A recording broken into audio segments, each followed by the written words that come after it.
శ్రీ గురుభ్యో నమ. గురుర్బ్రహ్మ గురుర్విష్ణు గురుర్దేవో మహేశ్వర గురు సాక్షాత్ పరం బ్రహ్మ తస్మై శ్రీ గురవే నమ.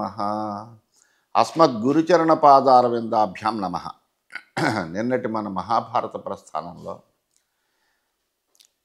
ద్రౌపది ఆ సోదరులతో పరివేష్టితుడైనటువంటి యుధిష్ఠిరుడి దగ్గరికి వచ్చి తన యొక్క మనస్సులో ఉండేటువంటి బాధని ఈ వనవాసంలో సమయంలో ఎంతో అద్భుతమైనటువంటి శౌర్య పరాక్రమములు కలిగి చక్కటి మహారాజుల్లా బ్రతికినటువంటి పాండవులు ఈ వనవాసంలో పడేటువంటి దురవస్థను చూసినటువంటిదై తట్టుకోలేక ధర్మరాజుతోటి ఇదంతా కూడా నువ్వు కేవలము ఈ ప్రతిజ్ఞాపాలనము అనేటువంటి ఒక్క మాటలో ఉండిపోవడం వలన ఇలా ఉండిపోయాం, కానీ శౌర్యం కానీ పరాక్రమాన్ని కానీ మనం కనుక చూపిస్తే కనుక తప్పనిసరిగా మళ్ళీ రాజ్యం అంతా కూడా మన వశమవుతుంది.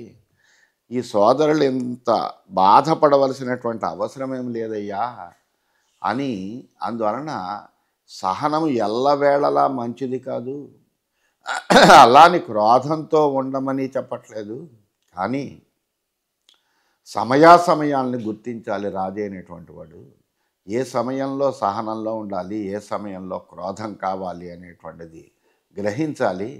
గ్రహించి తద్వారా పరాక్రమాన్ని చూపించి రాజ్యాన్ని వశం చేసుకోమన్నట్టుగా ఆయనకి చెబుతుంటే, క్రోధాన్ని నువ్వు ఎందుకుని ఆశ్రయించట్లేదు అని ధర్మరాజుని ప్రశ్నిస్తే, అప్పుడు ధర్మరాజు క్రోధము ఎట్టి పరిస్థితుల్లోనూ మనిషికి ఉండకూడనటువంటి ఒక లక్షణం అమ్మ.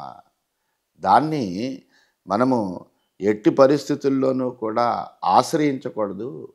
సహనమే గొప్ప ఆభరణమని విజ్ఞానులందరూ కూడా చెబుతున్నారు. గొప్ప వేదవేత్తలందరూ కూడా చెప్పేటువంటి మాట కూడా అదే. అందువలన సహనాన్నే ఆశ్రయించాలి అని ఆ సహనం యొక్క గొప్పతనాన్ని అంతటినీ కూడా ద్రౌపదికి వివరిస్తున్నాడు. క్షమా బ్రహ్మ క్షమా సత్యం క్షమాభూతంచ భావిచ క్షమా తప క్షమా శౌచం క్షమయేదం ధృతం జగత్ అని చెప్పాడు ఆయన. క్షమే బ్రహ్మము, క్షమయే సత్యము, భూత భవిష్యత్ కాలాలంతా కూడా క్షమయే. క్షమయే తపస్సు, క్షమయే శౌచము. ఈ జగత్తంతా కూడా క్షమచేతనే ధరింపబడి ఉందమ్మా. ఇది యజ్ఞ విధాం లోకాన్ క్షమిణ ప్రాప్నువంతి చ ఇది అతి బ్రహ్మ విధాం లోకాన్ అతి చాపి తపస్వినాం. యజ్ఞవేత్తలు, బ్రహ్మవేత్తలు, తపస్సులు వీళ్ళందరికంటే కూడా క్షమాశీలురు ఎవరైతే ఉన్నారో వాళ్ళే ఉన్నతమైనటువంటి లోకాలకి వెడతారని చెబుతున్నారు. అన్యేవై యజుషాం లోకాః కర్మిణాం అపరే తథా క్షమావతాం బ్రహ్మలోకే లోకాః పరమపూజితాః. యజ్ఞకర్మల్ని అనుష్ఠించేటువంటి వాళ్ళ లోకాలు వేరుగా ఉంటాయి. వాపీకూప తటాకాది నిర్మాణము, దానాది కర్మలు చేసేటువంటి వాళ్ళు పొందేటువంటి లోకాలు వేరుగా ఉంటాయి. కానీ క్షమాశీలురు ఎవరైతే ఉన్నారో వాళ్ళు బ్రహ్మలోకంలో మిక్కిలి పూజింపబడుతూ ఉంటారమ్మా. క్షమా తేజస్వినాం తేజ, క్షమా బ్రహ్మ తపస్వినాం, క్షమా సత్యం సత్యవతాం, క్షమా యజ్ఞ క్షమా శమ అన్నారు. తేజవంతుల యొక్క తేజస్సు అంతా కూడా ఏమిటయ్యా అంటే సహనమే. సహనం వల్లనే వాళ్ళకి ఆ తేజస్సు వస్తుంది. అలాగే తపస్సుల యొక్క తపస్సు అంతా కూడా సహనమే. ఆ సహనమే తపస్సు వాళ్ళకి. సత్యవ్రతుల యొక్క సత్యం అంతా కూడా సహనమే. సహనమే యజ్ఞము, సహనమే శాంతి కూడాను. తాం క్షమాం తాదృశీం కృష్ణే కథం అస్మద్విధస్త్యజేత్ యస్యాం బ్రహ్మచ సత్యంచ లోకాశ్చధిష్ఠితాః. అందువల్ల ద్రౌపది అటువంటి బ్రహ్మ సత్యము యజ్ఞాలు లోకాలు ప్రతిష్ఠితాలై ఉన్నటువంటి మహత్వపూర్ణమైనటువంటి ఆ సహనాన్ని నాలాంటి వాడు ఎలా వదులుకోగలడు? ఆ సహనాన్ని ఆశ్రయించే నేను ఎప్పుడూ కూడా ఉంటాను, అంతేకాని దాన్ని వదిలిపెట్టలేనమ్మా. క్షంతవ్యమేవ సతతం పురుషేణ విజానత యదాహి క్షమతే సర్వం బ్రహ్మ సంపద్యతే తదా. విజ్ఞుడైనటువంటి మానవుడు ఎవడైనా ఉన్నాడు అంటే వాడు ఎప్పుడూ కూడా సహనం కలిగే ఉండాలి. వాడి యొక్క జ్ఞానము బోధించేటువంటిదే అది సహనం కలిగి ఉండాలని. అన్నింటినీ సహింపగలిగినటువంటి వాడే బ్రహ్మభావాన్ని కూడా పొందగలుగుతాడు. క్షమవతామయం లోక పరశ్చైవ క్షమవతాం ఇహ సమ్మానమృచ్చంతి పరత్ర చ శుభాంగతిం. ఈ లోకమంతా కూడా క్షమాశీలుదే. అలాగే క్షమాశీలుదే పరలోకం కూడా. ఇహలోకంలోనూ పరలోకంలోనూ కూడా సుఖాన్ని అనుభవించగలిగినటువంటి వాడు ఎవడైనా ఉన్నాడు అంటే వాడు సహనశీలి మాత్రమే. అందులో ఏ విధమైనటువంటి సందేహము లేదు. క్షమాశీలురే ఈ లోకంలో గౌరవింపబడతారు, పరలోకంలో ఉత్తమమైనటువంటి గతిని కూడా పొందుతారు. ఏషాం మన్యుర్మనుష్యాణం క్షమయా అభిహత సదా తేషాం పరతరే లోక తస్మాత్ క్షాంతి పరామత. తమలో కలిగినటువంటి క్రోధాన్ని సహనంతో నిగ్రహించినటువంటి వాడు ఉత్తమ లోకాలని పొందుతాడు.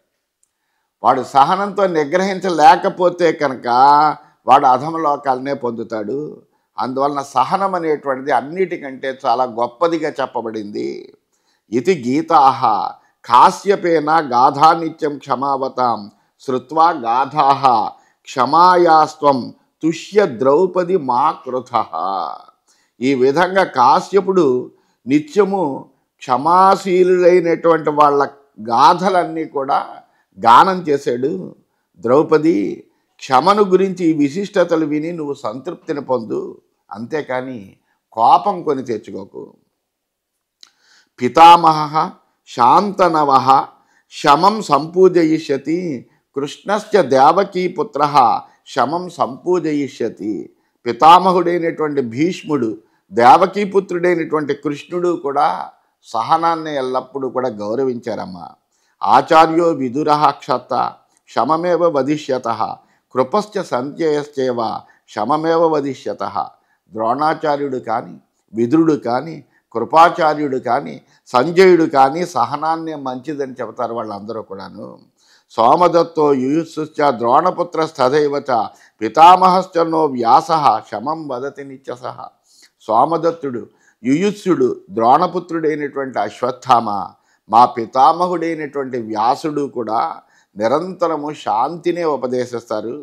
ఏతైహి రాజా నీతం చోద్యమాన శమం ప్రతి రాజ్యం దాతేతి మే బుద్ధి నచేల్లోభాన్ న శిష్యతి. వీళ్ళంతా కూడా ధృతరాష్ట్ర మహారాజును శాంతికి ప్రేరేపించినట్లయితే ఆయన ఈ వనవాసానంతరము నాకు తప్పకుండా రాజ్యాన్ని ఇస్తాడు. ఒకవేళ లేకపోతే లోభంతో ఉంటే కనుక నశిస్తాడు. కాలోయం దారుణ ప్రాప్త భరతానాం అభూతయే నిశ్చితం మే సదైవైతత్ పురస్తాదపి భావిని సుయోధనో నార్హతీతి క్షమామేవం విందతి అర్హతత్రాహమిచ్చేవం తస్మాన్ మాం విందతే క్షమ. ఈ భరతవంశీయుల వినాశానికే ఈ దారుణమైనటువంటి కాలం ప్రాప్తించింది. అది తెలుసుకోను. ఈ విషయం నేను ముందరే నిశ్చయం చేసుకున్నాను కూడా. ఈ విధంగా సహనాన్ని ఆశ్రయించడానికి కానీ, సహనాన్ని వహించడానికి కానీ ఆ సుయోధనుడు ఎంత మాత్రము యోగ్యుడు కాడు. నేను అందుకు తగినటువంటి వాడిని. అందుకే సహనం నన్ను ఆశ్రయించింది. నేను సహనాన్ని ఆశ్రయించాను.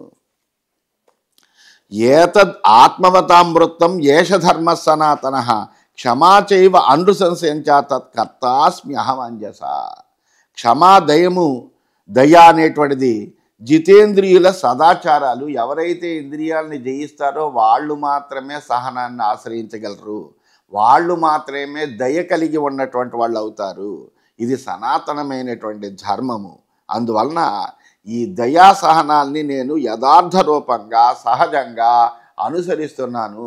అందులో మరొక మాట అనేటువంటిదే లేదు అని ఆ యుధిష్ఠిరుడు ద్రౌపదితోటి చాలా సాంత్వనంగా దాని యొక్క గొప్పతనాన్ని అంతటినీ గురించి చక్కగా వివరంగా తెలియజేశాడు. ఇది శ్రీమన్ మహాభారతే వనపర్వణి అర్జున అభిగమన పర్వణి ద్రౌపదీ యుధిష్ఠిర సంవాదే 39 ఈ విధంగా శ్రీమన్ మహాభారతంలో వనపర్వంలో అర్జునాభిగమన పర్వం అనే ఉపపర్వంలో ద్రౌపదీ యుధిష్ఠిర సంవాదం అనేటువంటి 29వ అధ్యాయం అయింది. 30వ అధ్యాయంలోకి మనం ప్రవేశించాం. ఈ మాటలన్నీ కూడా ద్రౌపది జాగ్రత్తగా విన్నది. విన్న తర్వాత ద్రౌపది మళ్ళీ యుధిష్ఠిరుడితో మాట్లాడుతోంది. నమో ధాత్రే విధాత్రే చ యౌ మోహం చక్రతుస్తవ పైతామహే వృత్తే వాఢవ్యేతే అన్యథామతి. ద్రౌపది చెబుతోంది యుధిష్ఠిరుడితో, రాజా నీ బుద్ధికి మోహాన్ని కలిగించినటువంటి ఆ విధి ప్రారబ్ధాలన్నిటికీ కూడా నమస్కారం అయ్యా. ఏవైతే నువ్వు విధి అని చెబుతున్నావో, ఏదైతే ప్రారబ్ధంగా వచ్చిందని చెబుతున్నావో దాని అంతటికీ కూడా ఒక నమస్కారము. ఎందుకంటే పితృపైతామహమైనటువంటి రాజ్యము నీకు వచ్చింది. నీ తండ్రి తాతల ద్వారా సంక్రమించవలసినటువంటి రాజ్యాన్ని అంతటినీ కూడా పొందేవు నువ్వు. దాన్ని వహించవలసి ఉండగా నీ బుద్ధి మటుకు మరో రకంగా ఉంది. కర్మభిశ్చింతితో లోకః గత్యాం గత్యాం పృథగ్విధ తస్మాత్ కర్మాణి నిత్యాని లోభాన్ మోక్షం ఇయాసతి. నేహ ధర్మాండు సంసాభ్యాం నక్షాంత్యా నార్జవేన చ పురుష శ్రియమాప్నోతి న ఘృణిత్వేన కరిహిచిత్. లోకంలో జనులకు అనేక రకాలుగా వివిధ రకాలుగా కర్మలన్నీ కూడా నిర్దేశింపబడి ఉన్నాయ్యా. అందువలన కర్మలు అనేటువంటివి నిత్యాలే. ఎందుకంటే వాటిని అనుభవిస్తే కానీ నశించడం అనేటువంటిది ఎప్పటికీ అవదు. ఈ కర్మ అనేటువంటిది ఉపభోగేన శామ్యతి అంటారు. అందువలన ఏదైతే కర్మలు ఉన్నాయో ఆ కర్మల్ని అనుభవించడం ద్వారానే అవి నశిస్తాయి తప్ప అనుభవించకుండా అవి నశించవు. అందుకని అవి నిత్యములైనటువంటివే. కానీ మానవుడు ఏమనుకుంటాడంటే లోభంతో మోక్షాన్ని పొందాలనుకుంటాడు. వెంటనే నేను మోక్షాన్ని పొందేయాలి, ఈ కర్మల్ని అనుభవించకుండా కూడా మనం మోక్షాన్ని పొందేయగలమేమో అని మానవుడు అనుకుంటాడు. ఈ లోకంలో ధర్మం చేత కానీ, మృదు స్వభావం చేత కానీ, సహనం చేత కానీ, రుజువర్తనం చేత కానీ, దయచేత కానీ మానవుడు ఎప్పుడూ కూడా ఐశ్వర్యాన్ని పొందడు. ఐశ్వర్యం పొందాలి అంటే కనుక వీటినే కేవలం ఆశ్రయించడం వల్ల ఉపయోగమేం లేదయ్యా. త్వాంచ వ్యసనం అభ్యాగాత్ ఇదం భారత దుస్సహం యత్వం నార్హసి నాపి మే భ్రాతరస్తే మహోజస. భారత, ఈ సహనం కారణంగానే నువ్వు ఇటువంటి దుస్థితిని పొందేవు. ఇంతటి ఘోరమైనటువంటి విపత్తులు నువ్వు పొందేవంటే దానికి కారణం నీలో ఉండేటువంటి ఈ సహనమే. నువ్వు కానీ ఈ మహా తేజోవంతులైనటువంటి గొప్ప పరాక్రమవంతులైనటువంటి నీ సోదరులు కానీ దీన్ని వదిలిపెడితే కనుక అప్పుడు ఈ కష్టాన్ని పొందవలసిన అవసరం లేదు. అసలు ఇటువంటి కష్టాన్ని పొందడానికి యోగ్యమైనటువంటి వాళ్ళు కూడా మీరు కాదు. నహితే అధ్యగమజ్జాతు తదానీం నాజ్య భారత ధర్మాత్ ప్రియతరం కించిదపి చేత్ జీవితాదిహ. అప్పుడు కానీ ఇప్పుడు కానీ నేను ఒక విషయం చెబుతున్నాను. నీ సోదరుల కంటే, నీ భార్య కంటే ప్రియమైనటువంటి దాని సోదరులకు కూడా ధర్మం కంటే, నీకు కానీ నీ సోదరులకు కానీ ధర్మం కంటే ప్రియమైనదేమీ లేదు మీకు. ధర్మము మీరు ఏమనుకుంటారంటే ఈ ధర్మం ఏదైతే ఉందో అది జీవితం కంటే కూడా చాలా గొప్పదనుకుంటారు మీరు. అలాగ మీ చేత భావన చేయబడుతుంది. ధర్మార్థమేవతే రాజ్యం ధర్మార్థం జీవితంచతే బ్రాహ్మణ గురవస్తేవ జానంచపి చ దేవతాః. ధర్మం కొరకే నీకు రాజ్యము, నీ జీవితం కూడా ధర్మం కొరకే. బ్రాహ్మణులు, గురువులు, దేవతలు కూడా ఈ విషయం అంతా కూడా తెలుసు. నువ్వు ఎంత ధర్మవర్తనుడు, ధర్మం కొరకు ఎటువంటి త్యాగాలకైనా నువ్వు సిద్ధపడతావు అనేటువంటి విషయం అందరికీ తెలుసు. భీమసేనార్జునౌ చోభో మాద్రేయౌ చ మయా సహా త్యజే స్వమితి మే బుద్ధి నతు ధర్మం పరిత్యజే. నువ్వు నాతో పాటు ఈ భీమార్జునుడు, నకుల సహదేవులను కూడా విడిచిపెడతావు ధర్మం కోసం. అంతేగాని ధర్మాన్ని మాత్రం విడిచిపెట్టవు. అంటే నాకంటే, నీ సోదరుల కంటే నీకు ఈ ధర్మాన్ని ఆశ్రయించి ఉండడం అనేటువంటిదే ప్రధానమైనటువంటిది అని నా దృఢమైనటువంటి విశ్వాసమయ్యా. రాజానం ధర్మగోప్తారం ధర్మో రక్షతి రక్షితః ఇతి మే శృతమార్యాణం త్వాంతు మన్యేన రక్షతి. అయితే రక్షింపబడినటువంటి ధర్మం ఏదైతే ఉందో ఆ ధర్మ రక్షకుడైనటువంటి రాజుని రక్షిస్తుంది అనే మాట నేను కూడా పెద్దల్ని విన్నాను, పెద్దల ద్వారా విన్నాను. ధర్మో రక్షతి రక్షితః అని, రక్షింపబడినటువంటి ధర్మము తప్పనిసరిగా రక్షిస్తుంది అనేటువంటి ఆర్యోక్తిని నేను కూడా విన్నానయ్యా. కానీ నిన్ను మాత్రం ఈ ధర్మం ఏమీ రక్షించడం లేదు అని నేను తెలుసుకున్నాను. ఎందుకంటే నీ యొక్క అవస్థను చూసి. అనన్యాహి నరవ్యాఘ్ర నిత్యదా ధర్మమేవతే బుద్ధి సతతం అన్వేతి ఛాయేవ పురుషం నిజ. ఓ నరోత్తమ, తన నీడ తన్ను నిత్యం అనుసరించినట్లుగా నీ బుద్ధి ఎల్లప్పుడూ అనన్యభావంతో ధర్మాన్నే అనుసరిస్తూ ఉంటుంది. నావమంస్తాహి సదృశాన్ నావరాన్ శ్రేయసక్వత అవాప్య పృథివీం కృష్ణాం నతే శృంగమవర్ధత. నువ్వు సమానుల్ని కానీ నీకంటే తక్కువ వాళ్ళని కానీ ఎప్పుడూ అవమానించలేదు. అందరినీ కూడా చాలా గౌరవంగానే చూసావు. అంతేకాని ఎప్పుడు ఎవరిని ఒక్క పరుషవాక్యం కూడా నువ్వు మాట్లాడలేదు. ఇంకా నీకంటే గొప్పవాడిని, నువ్వు నీతో సమానమైన వాడిని నీకంటే తక్కువ వాడినే గౌరవించావు. అటువంటిప్పుడు నీకంటే గొప్పవాడిని నువ్వు ఎలా గౌరవిస్తావు అనేటువంటి విషయం చెప్పక్కర్లేదు. అందువలన ఎవరిని నువ్వు అవమానించడం అనేటువంటిదే చెయ్యవు. ఈ సమస్త భూమండలాన్ని పొంది కూడా నీకు ఇసుమంత కూడా గర్వం రాలేదు. ఎందుకంటే మొత్తము ఆ సముద్ర పర్యంతము ఉన్నటువంటి ఈ భూమండలాన్ని అంతటినీ జయించి నీకు పాదాక్రాంతం చేశారు నీ సోదరులు. అయినప్పటికీ నీకు ఏ విధమైనటువంటి గర్వము రాలేదు. స్వాహాకారై స్వధాభిశ్చ పూజాభిరపిచ ద్విజాన్ దైవతాన్ని పితృంశ్చైవ సతతం పార్థ సేవసే. ఓ పృథానందన, నువ్వు స్వాహాకారాలతో దేవతలకు ప్రీతిని కలిగించావు. అట్లాగే స్వధాకారాలతో పితృదేవతలందరికీ కూడా ప్రీతిని కలిగించావు. పూజలతో బ్రాహ్మణులందరినీ నిత్యము సేవిస్తున్నావు నువ్వు. బ్రాహ్మణా సర్వకామైస్తే సతతం పార్థతర్పితా యతయో మోక్షిణశ్చైవ గృహస్థాశ్చైవ భారత భుంజతే రుక్మపాత్రీభి యత్రాహం పరిచారిక ఆరణ్యకేభ్యో లౌహాని భాజనాని ప్రయచ్చసి నాదేయం బ్రాహ్మణాభ్యస్తే గృహే కించన విద్యతే. ఓ పార్థ, నువ్వు బ్రాహ్మణుని వాళ్ళ కోరికలను అనుసరించి వాళ్ళని తృప్తిపరిచావు. వాళ్ళు ఏం అడిగితే అది ఇచ్చావు. అంతేగాని వాళ్ళని ఏ విధంగానూ అసంతృప్తికి గురి కాకుండా చేసావు. అదేవిధంగా యతులను ముముక్షువులను గృహస్థులని నేను వడ్డించగా బంగారు పాత్రల్లో భోజనం పెట్టి వాళ్ళని అందరినీ కూడా తృప్తిపరిచావు. అరణ్యంలో ఉన్న వాళ్ళకి నువ్వు బంగారు పాత్రలన్నీ కూడా ఇచ్చావు. నీ ఇంటిలో బ్రాహ్మణులకు ఇవ్వదగనటువంటి వస్తువు అంటూ ఏమీ లేదు. వాళ్ళు ఏం అడిగితే దాన్ని అంతటిని కూడా నువ్వు దానం చేసావు. యదిదం వైశ్వదేవం తే శాంతయే క్రియతే గృహే తద్దత్వా అతిథిభూతేభ్య రాజన్ శిష్టేన జీవసి. శాంతి కొరకే నువ్వు వైశ్వదేవం చేసి అతిథులకు ప్రాణులకు అన్నం పెట్టి వాళ్ళు తినగా మిగిలినటువంటి భుక్తశేషాన్ని నువ్వు తిని జీవిస్తూ ఉండవు. ఇష్టయ పశుబంధాశ్చ కామ్య నైమిత్తికాశ్చ ఏ వర్తంతే పాకయజ్ఞాశ్చ యజ్ఞకర్మచ నిత్యద. ఇష్టులు అనేకములైనటువంటి ఇష్టుల్ని చేసావు నువ్వు.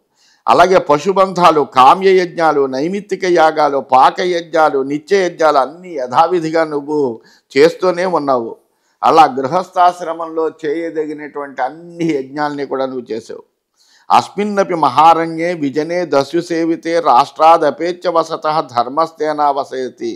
రాజ్యానికి దూరంగా కేవలము దోపిడీదారులు మాత్రమే ఉండేటువంటి నిర్జనమైనటువంటి మహారణ్యంలో కూడా నివసిస్తూ కూడా నువ్వు ధర్మ కార్యాలని లోపం లేకుండా ఆచరిస్తూనే ఉన్నావు. అశ్వమేధో రాజసూయ పుండరీకోధ గోసన ఏతైరపి మహాయజ్ఞై ఇష్టంతే భూరి దక్షిణై.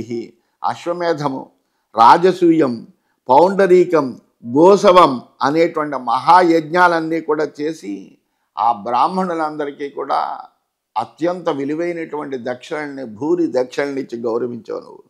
రాజన్ పరీతయా బుద్ధ్యా విషమే అక్షపరాజయే రాజ్యం వసూని ఆయుధాన్ని భ్రాతృన్ మాంచాసి నిర్జిత. ఓ రాజా, కపటమైనటువంటి జోదం సమయంలో మాత్రము నీ బుద్ధి వక్రించి ఏం చేసావంటే రాజ్యాన్ని, సంపదలను, ఆయుధాలని, సోదరులను, చివరికి నన్ను కూడా జోదంలో ఓడిపోయావు నువ్వు. రుజోర్ వదాన్యస్య హ్రీమత సత్యవాదిన కథం అక్షవ్యసనజా బుద్ధి ఆపతిత తవ. ఇంత రుజువర్తనుడివే, అంత మృదు స్వభావవే, అంత ఉదారమైనటువంటి చరిత్ర కలిగినటువంటి వాడవే, అనేకములైనటువంటి సద్గుణాలు కలిగినటువంటి వాడవే, అయినా నీకు జోదమాడాలనేటువంటి బుద్ధి ఎలా కలిగిందయ్యా? అతీవ మోహమాయాతి మనశ్చ పరిభూయతే నిశామ్యతే దుఃఖమిదం యమాంచ ఆపదమీదృశం. ఇటువంటి భయంకరమైనటువంటి విపత్తి నీకు కలగడం అనేటువంటి విషయాన్ని ఆలోచిస్తుంటేనే నాకు మిక్కిలి మోహం కలుగుతోందయ్యా. నా మనస్సు అంతా కూడా దుఃఖపూరితమైపోతుంది. అత్రాపి ఉదాహరంతీం యమం ఇతిహాసం పురాతనం ఈశ్వరస్య వశే లోకాః తిష్టంతే నాత్మనో యథా. అయితే ఈ విషయంలో కూడా లోకులు అనేకములైనటువంటి దృష్టాంతాలు చెబుతూ ఉంటారు. ఏమిటంటే లోకమంతా కూడా ఈశ్వరుని వశంలో ఉన్నది, మన చేతిలో ఏమీ లేదు, ఆ భగవంతుడి చేతిలోనే ఉంది. విధి ఆడించేటువంటి నాటకంలో మనం కేవలం బొమ్మలం మాత్రమే. ఆయన ఎలా నడిపిస్తే అలా నడుస్తూ ఉంటాం తప్ప ఈ భూత భవిష్యత్ వర్తమానాల్లో మనకి ఏ విధమైనటువంటి ప్రమేయము లేదు. అంతా కూడా ఆ పరమాత్మ ప్రేరణతో జరుగుతుంది. జరిగినటువంటి దాన్ని అంతా మనం అనుభవించాలి అనే చెబుతూ ఉంటారు. మనం ఎవరము కూడా స్వతంత్రము కాదు, స్వాధీనములు కాదు, ఈశ్వరుడి యొక్క వశంలో ఉన్నాము అని చెబుతూ ఉంటారు. దాతైవ ఖలు భూతానాం సుఖదుఖే ప్రియా ప్రియే దదాతి సర్వం ఈశానః పురస్తాత్ శుక్రముచ్చరన్. ఈశ్వరుడే ఈ ప్రాణులందరికీ వాళ్ళ వాళ్ళ పూర్వకర్మలను అనుసరించి సుఖాన్ని కానీ దుఃఖాన్ని కానీ ఇస్తూ ఉంటాడు. ప్రియాప్రియాలన్నింటినీ కూడా ఆయన ఈశ్వరుడే నిర్ణయిస్తూ ఉంటాడు. యథా దారుమయో యోష నరవీర సమాహిత ఏరయత్యంగమంగాని తథా రాజన్ నిమా ప్రజాహ. ఓ రాజా, ఒక కొయ్య బొమ్మని చేసి ఆ సూత్రధారుడు ఏం చేస్తాడంటే దాన్ని కలుపుతూ ఉంటాడు ఆట బొమ్మ కింద. ఆ సూత్రధారుడు ఎలా కదిపితే ఆ బొమ్మ అలా కదులుతూ ఉంటుంది. అలాగే ఇది కూడా ఓ తోలు బొమ్మలాట ఆడించేవాడు ఎవరు అంటే ఈశ్వరుడు. అందువలన ఆ సూత్రధారు నుంచే కదల్పబడేటువంటి బొమ్మ ఏ విధంగా అయితే తన అవయవాన్ని కదులుస్తూ ఉంటుందో అలా ఈ జనులంతా కూడా ఈశ్వరుడి యొక్క ప్రేరణ చేత తమ చేష్టల ద్వారా కర్మలను ఆచరిస్తూ ఉంటారు. ఆకాశ ఇవ భూతాన్ని వ్యాప్య సర్వాణి భారత ఈశ్వరో విదధాతిహ కళ్యాణం యచ్చ పాపకం. అంతేకాదయ్యా ఓ రాజా, ఆకాశం వల్లే ఈశ్వరుడు కూడా ప్రాణులందరిలోనూ వ్యాపిస్తాడు. అందువలన అంటే ప్రతి ప్రాణిలోనూ కూడా ఈశ్వర స్వరూపం ఉంటుందంటారు. ఆ దేహం ఎప్పుడైతే నశించిందో ఈతంలో ఉండేటువంటి పరమాత్మ స్వరూపము ఈ ఆకాశంలో కలిసినట్టుగా కలిసిపోతుంది. అందువలన ఆ ఈశ్వరుడు ఆకాశంలాగే అందరిలోనూ వ్యాపించి వాళ్ళ యొక్క కర్మానుసారంగా మంచి చెడులను కానీ పాపాలను కానీ వాళ్ళ చేత చేయిస్తూ ఉంటాడు. శకుని తంతుబద్ధోవా నియతోయం అనీశ్వర ఈశ్వరస్య వశే తిష్ఠేత్ నాణ్యేషాం నాత్మన ప్రభు. తాళ్లతో బంధింపబడినటువంటి పక్షిలా మానవుడు కర్మబంధంలో చిక్కుకుని ఉంటాడు. అందువలన ఈ కర్మబంధంలో చిక్కుకుని ఉండడం వల్ల వాడు పరాధీనుడే అవుతాడు కానీ స్వతంత్రుడు కాలేడు. ఈశ్వరుడు అధీనంలో ఉంటాడు. ఇతరులకు అధీనుడు ఎంత మాత్రము కూడా కాడు. స్వాధీనుడు కూడా స్వతంత్రుడు కూడా కాలేడు. మణి సూత్ర ఇవ ప్రోత నస్యోత ఇవ గోవృష శ్రోతసో మధ్యమాపన్న కూలాద్ వృక్ష ఇవచ్యుత ధాతురాదేశమన్వేతి తన్మయోహి తదర్పణ నాత్మాధీనో మనుష్యోయం కాలం భజతి కంచన. సూత్రానికి గొచ్చబడినటువంటి ఒక మణిలాగా, ముక్కుతాడుతో బంధింపబడినటువంటి ఒక ఎద్దులాగా, ఒడ్డు నుండి కూలి ప్రవాహంలో పడినటువంటి ఒక చెట్టులాగా మానవుడు ఈశ్వరుడి యొక్క ఆదేశాన్ని అనుసరించే తన ప్రవర్తన అంతా చేస్తూ ఉంటాడు.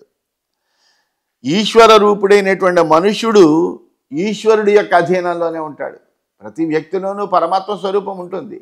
అందువలన పరమాత్మ స్వరూపంలో ఉండేటువంటి తాను ఆ పరమాత్మ యొక్క అధీనంలోనే ఉంటాడు ఎప్పుడు కూడా. ఆ మానవుడు ఏ సమయంలో కూడా స్వతంత్రుడనేటువంటి వాడు కాలేడయ్యా. అజ్ఞో జంతురనీసూయం ఆత్మన సుఖదుఖయో ఈశ్వర ప్రేరితో గచ్చే స్వర్గం నరకమేవచ. ఈ జీవుడు అజ్ఞాని, ఏ విధమైనటువంటి జ్ఞానం లేనటువంటి వాడు. తన సుఖదుఖాల విషయంలో కూడా అస్వతంత్రుడే, అసమర్థుడే. ఈశ్వర ప్రేరితుడై స్వర్గానికైనా పెడతాడు, లేకపోతే నరకానికైనా పెడుతూ ఉంటాడు. యథా వాయో తృణాగ్రాణి వశం యాంతి బలీయస ధాతురేవం వశం యాంతి సర్వభూతాన్ని భారత.